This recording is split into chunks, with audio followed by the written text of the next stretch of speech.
Shalom, perkenalkan nama saya Febrianita, saya dari kelas 11 MIPA 5. Di sini saya akan membahas mengenai mekanisme pencernaan. Namun, sebelum membahas mengenai mekanisme pencernaan, terlebih dahulu kita harus mengenal saluran-saluran pencernaan. Saluran pencernaan itu sendiri dibagi menjadi 6 bagian, yang terlihat memanjang dari mulut hingga ke anus. Saluran pencernaan tersebut yaitu yang pertama rongga mulut. Di dalam rongga mulut terdapat 3 organ, yaitu yang pertama gigi, yang kedua lidah, yang ketiga ludah atau saliva.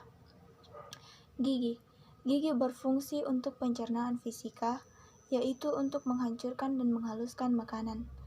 Gigi sendiri dibagi menjadi 3 jenis, yaitu yang pertama gigi seri. Gigi seri berfungsi untuk memotong makanan. Yang kedua, gigi taring. Gigi taring berfungsi untuk merobek makanan seperti daging. Yang ketiga, gigi geraham. Gigi geraham berfungsi untuk menggilas dan menghaluskan makanan. Organ yang kedua yaitu lidah. Lidah memiliki 3 fungsi, yaitu yang pertama, mengatur letak makanan di dalam rongga mulut. Yang kedua, membantu dalam menelan makanan. Yang ketiga, sebagai indera pengecap.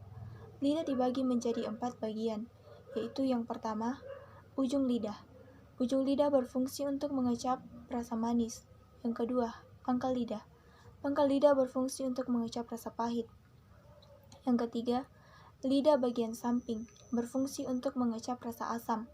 Yang keempat, tepi lidah bagian depan berfungsi untuk mengecap rasa asin. Yang ketiga, saliva atau ludah memiliki 2 fungsi, yaitu yang pertama, membasahi makanan.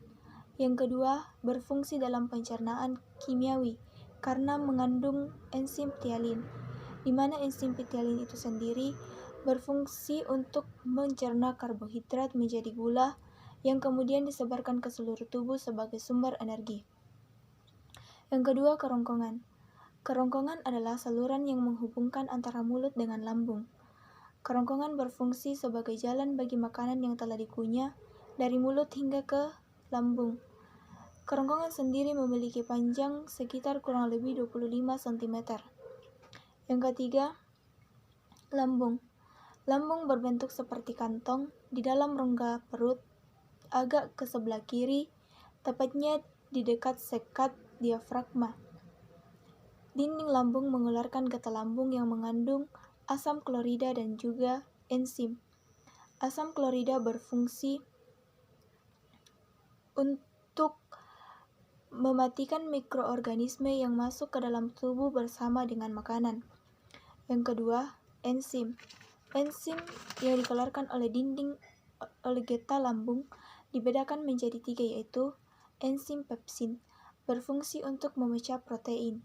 Yang kedua, enzim lipase, berfungsi untuk mencerna lemak. Yang ketiga, enzim renin, berfungsi untuk mengendapkan lemak. Yang keempat, usus halus. Usus halus merupakan saluran terpanjang yang memiliki panjang sekitar 3-5 meter.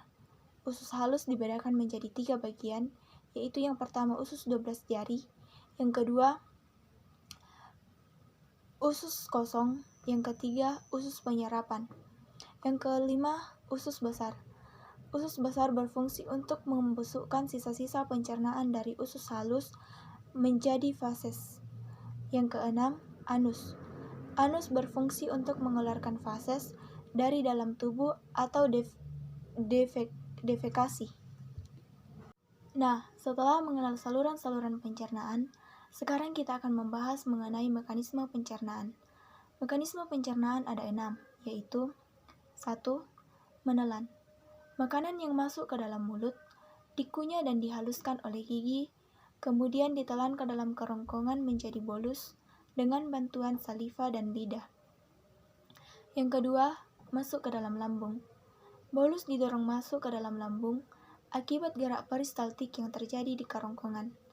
Yang ketiga, di dalam lambung. Bolus diaduk-aduk dan dicerna secara kimiawi dengan bantuan enzim. Kemudian bolus berubah menjadi kimus yang berbentuk setengah cair atau seperti bubur. Yang keempat, masuk ke dalam usus halus. Kimus dicerna lagi menjadi zat-zat yang paling sederhana atau sari-sari makanan. Yang kelima, penyerapan.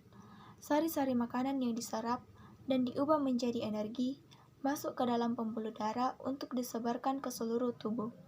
Yang keenam, pembuangan sisa. Sari-sari makanan yang tidak diserap akan dibusukkan di dalam usus besar menjadi feses yang kemudian dikeluarkan melalui anus. Sekian pemaparan materi mengenai mekanisme pencernaan dari saya. Atas kekurangan atau kesalahannya saya mohon dimaafkan. Terima kasih, Tuhan Yesus memberkati kita semua.